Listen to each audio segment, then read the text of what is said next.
আমি আমি মনে করি মানে পার্সোনালি আমি মনে করি যে পুরাটাই হলো দুর্বৃত্তায়ন এবং দুর্নীতির লক্ষ্য নিয়ে করা হয়েছে। সেটা আপনার মেগা স্কেলে জাতীয় প্রজেক্ট হোক অথবা সেটা স্থানীয় সরকার লেভেলের প্রজেক্ট হোক, কারণ আপনি যখন সরকারের একদম টপ জায়গা থেকে এই দুর্বৃত্তায়নের প্র্যাকটিসটাই করা হবে, এই দুর্নীতিটাই করা হবে, তখন সেটা কিন্তু ট্রিকল ডাউন করে প্রভাবটা বিগত সরকার যে তাদের যে রাজনৈতিক সংগঠন অর্থাৎ আওয়ামী লীগ, তাদের মাধ্যমে এটা সারা দেশে একেবারে ওয়ার্ড পর্যায়ে ব্যাপক হারে সেটিই হবে, মানে দুর্নীতিটাই হবে।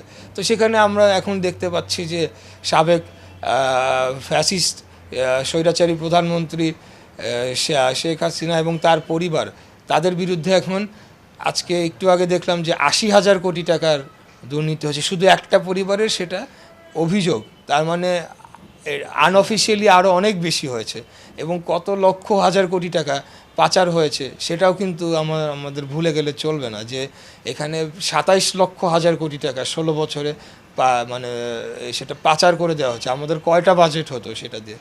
তো অতএব এখানে তো বোঝাই যাচ্ছে যে একদম টপ জায়গা থেকে যদি দুর্নীতি হয় তাহলে একদম লোয়েস্ট পয়েন্টেও দুর্নীতিই হবে।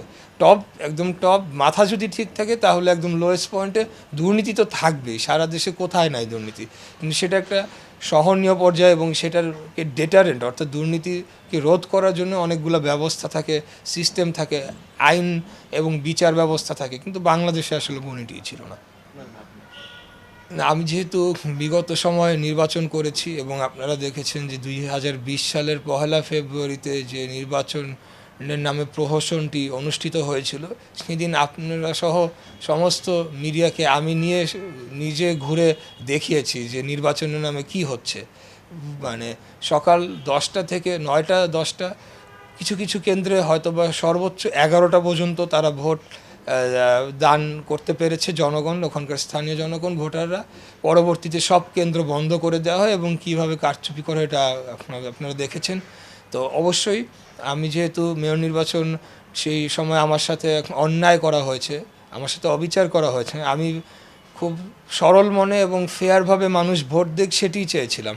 তো আগামী দিনে একটা নির্বাচন ব্যবস্থা, এখন যেহেতু একটা গণঅভ্যুত্থান হয়েছে, সব কিছুই পরিবর্তন হয়েছে, একটি সুষ্ঠু সঠিক গ্রহণযোগ্য নির্বাচনের পরিবেশ তৈরি হলে সেখানে আমাদের দল পার্টিসিপেট করবে। আমি বিশ্বাস করি জাতীয় নির্বাচন এবং স্থানীয় সরকার নির্বাচনে আমরা অবশ্যই পার্টিসিপেট করব, কারণ আমরা নির্বাচনমুখী দল।